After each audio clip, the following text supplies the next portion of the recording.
Hi, Kathleen. It's so nice to be here with you today. Um, Today, I wanted to ask you, what is the difference between compassion and empathy, and how does compassion and empathy support the caregiver?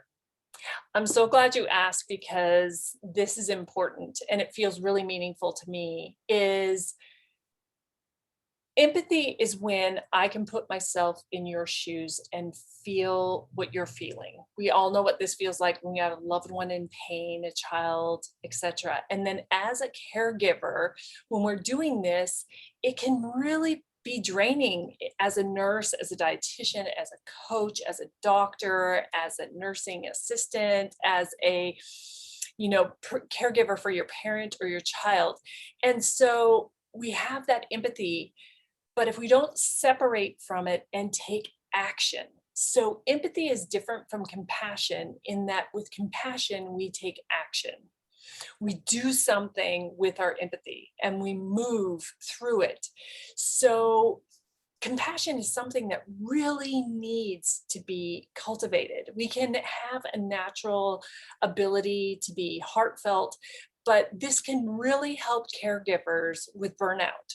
So if you're empathic, a lot of times we're drawn to these professions because we're empathic. And sometimes we're shoved into a situation where we have to take care of a loved one. And so having that empathy, but then doing something with it is so important. So finding something that will help support the person, giving a little bit of ease or reducing some pain, getting some additional support, being able to talk to other people about it so you can gain perspective. Just making sure that you take action is really the difference between compassion and empathy and can help with burnout. I love how you differentiate that because, first of all, there's so many of us that are going to be thrown into the caregiver position, whether, I've been there as a nurse, but I've also been there with my father. And I was just reading an article, there's going to be more and more and more family caregivers. And to have these tools and to know the difference and how to navigate will really help with burnout because it's hard. It's just hard.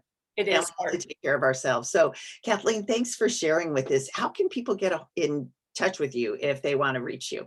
Yeah. So reaching out to me via LinkedIn or Facebook is just fine, but also nutritionworksseattle.com and kathleenputnam.net.